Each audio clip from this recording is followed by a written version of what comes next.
ধন্যবাদ কৃষি দিবানিশী তুলি টিভির আরও একটি নতুন ভিডিওতে। আজকের ভিডিওতে আমন মৌসুমে সার ব্যবস্থাপনা ও অধিক ফলনে কৃষক ভাইদের করণীয় সম্পর্কে বিস্তারিত আলোচনা করা হবে। আমন ধানের সুষম সার ব্যবস্থাপনা। আমন মৌসুমে ধানের ফলন বাড়ানোর জন্য সুষম সার ব্যবস্থাপনার পাশাপাশি নতুন নতুন প্রযুক্তি ব্যবহার করা জরুরি। আজকের ভিডিওতে আমন ধানের সুষম সার ব্যবস্থাপনা এবং পরিচর্যাগত কয়েকটি নতুন প্রযুক্তি নিয়ে আলোচনা করা হলো। জেনে নি বীজতলায় সার ব্যবস্থাপনা। কুইক সার কত পরিমাণ কোন মাটিতে দেব?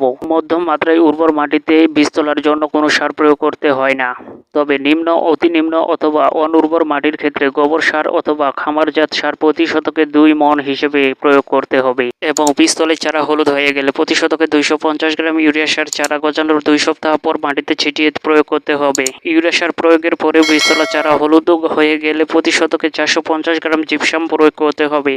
চলুন এবার জেনে নিই মূল জমিতে সার ব্যবহার মাত্রা ও প্রয়োগ পদ্ধতি। আমন ধানের অধিক ফলন পেতে শুধু ইউরিয়া নয়, দরকার সঠিক সময়ে সুষম মাত্রায় বিভিন্ন জৈব ও রাসায়নিক সার ব্যবহার করা। অপরিহার্য রাসায়নিক সারের মধ্যে হলো di ammonium phosphate, triple super phosphate, muriate of potash, gypsum, magnesium sulphate, ম্যাক্সার, জিঙ্ক সালফেট, চিলেটেড জিঙ্ক, লিবরেল জিঙ্ক, বারিক অ্যাসিড, শালুবরণ, রেলবরণ ইত্যাদি সঠিক সার।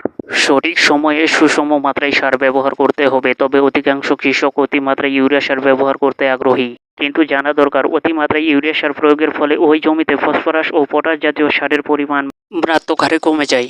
বাংলাদেশ ধান গবেষণা ইনস্টিটিউটের তথ্য মতে উপসি জাতের আমন ধানের উচ্চ ফলন পেতে বিঘা প্রতি 33 শতকে 21 কেজি ইউরিয়া, 7 থেকে 10 কেজি টিএসপি, 3.5 অথবা 13.5 কেজি মিউরেট অফ পটাশ, 4 থেকে 11 কেজি জিপসাম, 1 থেকে 2 কেজি জিঙ্ক সালফেট এবং 35 মণ জৈব সার প্রয়োগ করতে হবে।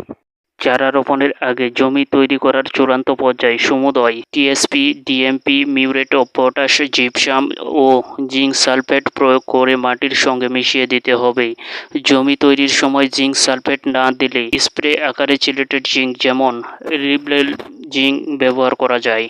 ইউরিয়া সার কিস্তিতে প্রয়োগ করতে হবে। অতি নিম্ন বা নিম্ন পুষ্টিমান সম্পন্ন মাটির ক্ষেত্রে ইউরিয়া সার সমান 3 কিস্তিতে প্রয়োগ করতে হবে। জমি তৈরির চূড়ান্ত পর্যায়ে অথবা চারা রোপণের 7 থেকে 10 দিন পর প্রথম কিস্তি এবং 25 থেকে 30 দিন পর দ্বিতীয় কিস্তিতে সার প্রয়োগ করতে হবে।